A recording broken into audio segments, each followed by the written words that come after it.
Welcome back, Vicarious viewers. My name is Vicente, and today I'm reacting to episode 2 of Mindhunter on Netflix.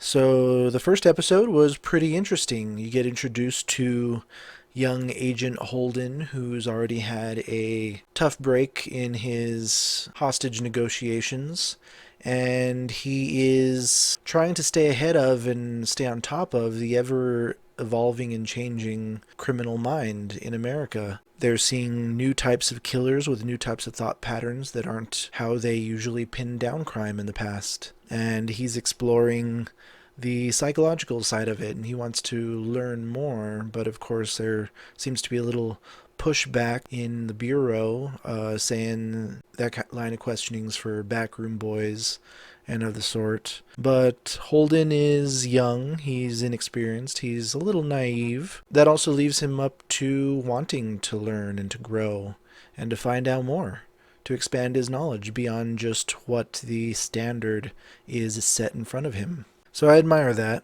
He has an interesting traveling partner now. He seems like he wants to help him and is admiring him for his drive. But he also understands that you can't always push those narratives in other people's faces without knowing your audience, without knowing who you're talking to, and expect that there might be some pushback. And now he can't give with certainty any theories on a crime that he's come across in this new town, and it's not serving to his credibility in their eyes as someone that can help with new ideas. I'm also liking his girlfriend. She's helping him bring him out of his box. We'll see with him going away on these trips now, will he have enough time for her? How will their relationship develop throughout the series? But let's jump into episode 2.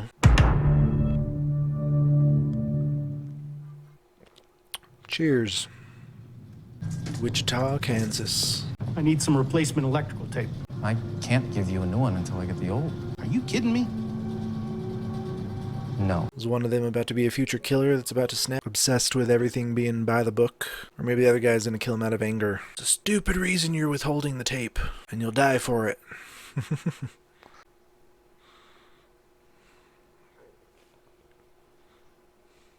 Manson is 30 miles away. Nobody wants to hear about that crazy motherfucker. And that's why we have so many documentaries about him today. We'll probably have to cut out this entire scene because of the music playing. It's a good song, though.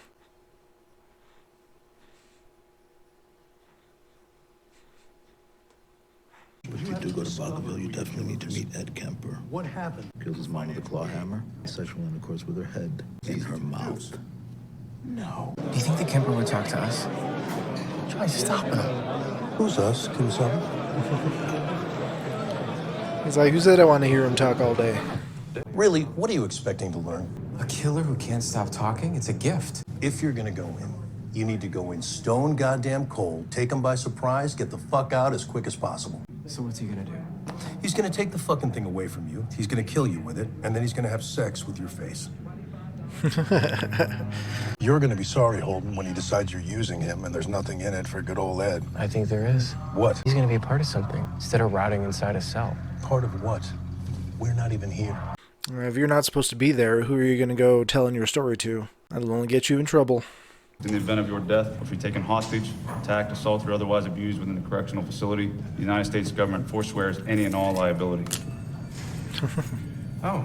What happened to Stone Cold? Don't look so green. Don't look nervous in front of all the hostiles. And smell fear. I don't know why they would take visitors through a population like that. Is that standard in prisons in any decade? I had this idea. Have you had breakfast? Can I get you something? You want a sandwich? You want an egg salad sandwich? I'll get us an egg salad sandwich. I can get almost anything you want. Okay. Okay. Flexing his influence Good, huh? inside. I would not allow myself to walk into a trap. What kind of trap are you talking about? The classic is talking too much about the crimes. Over interest. They tried everything to trick me. I'm too savvy. I don't fucking talk, period. Really, that's interesting. He offered you a sandwich and got you to You have eat. He this just idea. wasted so Yes, much of your yes. time. And you haven't written a damn thing down. It's kind of a research thing. Chatting with individuals not like yourself. And how is that? We're just talking. Why? Well, because I believe it could be useful. In what way? Talking about what? Your behavior. You don't have to talk about anything at all if you don't want to. Why are you so tense? In this modern society, what do we do with the Ed Kempers of the world? Death by torture? Why do you keep looking at me like that? You keep looking at me like I'm a specimen. Well, to be honest, To him, you are a specimen. it's difficult for me to square you with what you're in prison for. It certainly seems to me like you had your own unusual... An unusual M.O. I was gonna say signature. An oeuvre, if you will. You could spell oeuvre, can't you, Holden? You know, there's a lot more like me. Sequence killers. North America, more than 35. 35? But you're never gonna find them if they don't want you to, not even close. His oeuvre? What the fuck, he's Stanley Kubrick? He was extremely talkative. I wonder if this all comes back to bite him. I'll just have an egg salad sandwich. What? An egg salad sandwich. Holden, you don't even like egg salad. Here's the thing. A little bit more confident I this spent time. 5 years as a brick agent and a couple of years at the academy. Then I enroll in college and suddenly I'm Warren fucking Beatty. Wow. Suddenly it's disco and poppers and fern bars. I am up to my neck in chicks. Chicks do. You are really dig a guy talking with way a badge. too much about yourself. Nobody rides for free. Next thing I know, I'm with a 24-year-old that I met in a bar. Do not brag, tell it's this man unbecoming. about your relationship. This Quick, is definitely before going it to bite him in the turns ass. into long. You go over like you're a virgin. What? I'm not. Well, not anymore. I can skip some of the detail. No, I'm here for the detail. Major want the college detail? campus. It's like a giant candy store. Your mom. She had a very violently outspoken position on men. When it came to me, she had nothing but contempt. Was he getting anywhere, or was he just telling him what he wanted to hear? Does he know how to put on a good show? You told him about your university education and your sassy girlfriend and your sensitive character. Why did you tell him that stuff? There's a distinct possibility that he's manipulating you. That is a possibility. Very real possibility.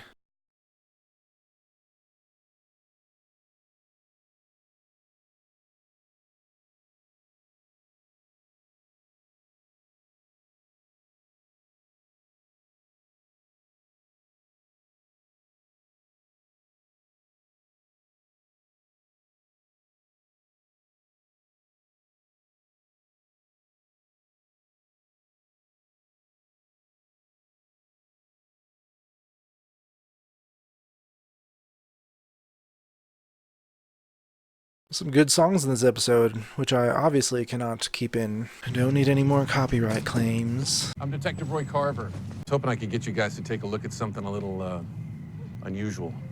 Do it. Sure thing. Hey, the other guy was a Her little name's bit more Rosemary enthusiastic to Gonzalez, say yes than I 73 years expected. old. We find her beaten within an inch of her life in the doorway to her back porch. And the little dog's throat's been cut. We need to know exactly how worried we need to be. Is he going to apply what he's already heard from Ed to help give them a break in this case? I guess he could use a little break. A win in his corner for... Is it this lady? We have been tossing the idea around that maybe it's one of these satanic deals. You know, like maybe the dog is some kind of ritual sacrifice or something. You don't need a dog for that, you need a goat. Well, I'm probably gonna need a warrant. We might be able to help you with that. Oh, really? It's quite the promise there. Maybe this kid's like Kemper. You can't stay away from that motherfucker, can you? No, please, don't say motherfucker. I know that he'll respond to your seniority. What else are you gonna do? Sleep. I said forget about it, man. Okay, what else am I going to do? So you're the big boss, right? What do you think about Joseph Wambaugh? He knows Joe. No shit. Uh-huh. Sure would love to pick your brain sometime. Well, that's another life sentence right there. Maybe tell him the thing that you told me the other day. What did I say the other day? Well, they packed me off to live with my grandma. She thought I was a freak. Is that why you shot her? They were both very controlling, aggressive, matriarchal women. Matriarchal. Female-centric. Get that down. That's a big antecedent. What happened after that?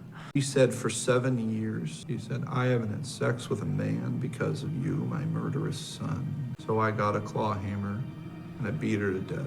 I cut her head off. And I humiliated her. I said, there, now you've had sex.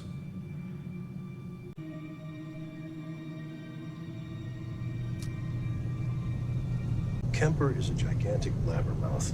He's friends with all the prison guards. A federal agent is meeting with him. You think that hasn't reached the warden? I do think he's treading on thin ice. Assault and battery? Since when does the FBI consult on that? Not even homicide. Unless you count a dog. Bill, for the past 3 years, all I've heard you do is complain about how overworked you are with the road school. Is there anything else you want to tell me? I really fucked up. Ooh, you grounded? A little bit. Going places he shouldn't have gone. How do you know where I live? Personnel gave me your address. Why was he just waiting outside of his house? Let's go back to Shepard. Tell him about Kemper. Tell him what we've been doing. Are you out of your fucking mind? You interviewed Edmund Kemper. What the fuck? I just had this idea. I don't want to hear your idea, Holden. I'm sick to death of your ideas. You're looking down the barrel. 3 whole bags. Censure, suspension, transfer. Did that go the way you planned? Permit me to speak. I've been doing this shit for 7 years. No. What's next? Charles Manson? When's he booked for? We were thinking June. I think it's right. We need to use whatever resources. Resource my ass, Bill. What's the matter? You bored with golf? Can you make him shut up? I have not been able to do that, sir. How do we get ahead of crazy if we don't know how crazy thinks? There you go. Simple little quip. I don't particularly like him, but I like you. Okay, you may continue with your little sideshow. However, no one can know about it. You will relocate yourselves to the basement. I'm 44 years old. And thank you, sir. Thank you, sir. Huh. He found an ally. I bet he's thinking like, demotion, we're in the basement, holy shit. And he's thinking like, we're in the basement, we're classified. Damn it, so much music I have to edit out.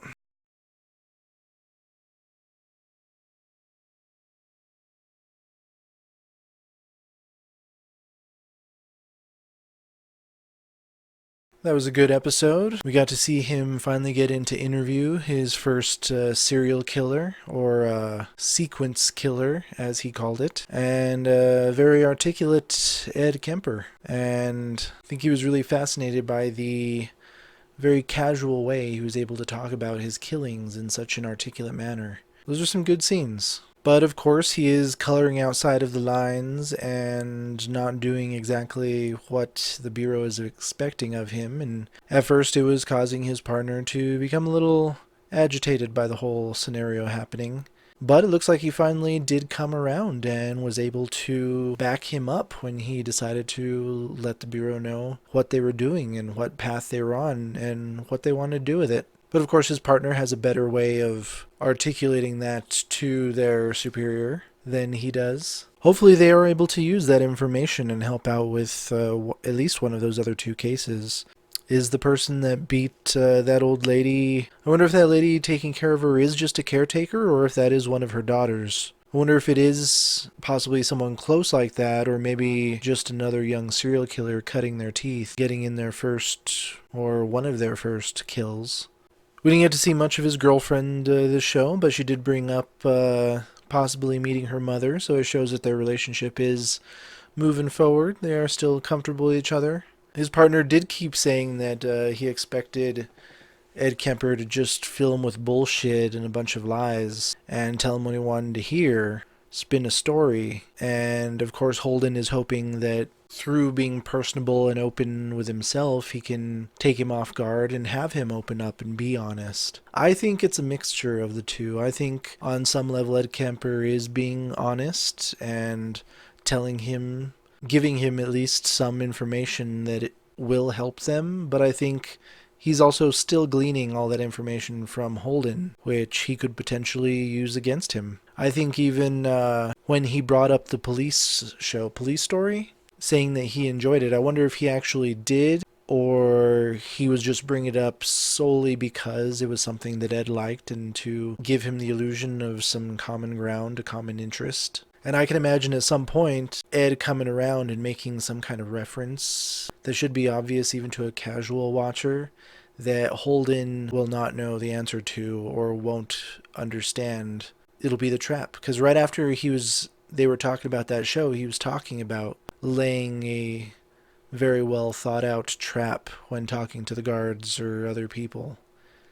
And that could be one of those little traps, a little reference. It's like, my entire picture of you is based on the information you're giving me, including this common thread that you've thrown to me.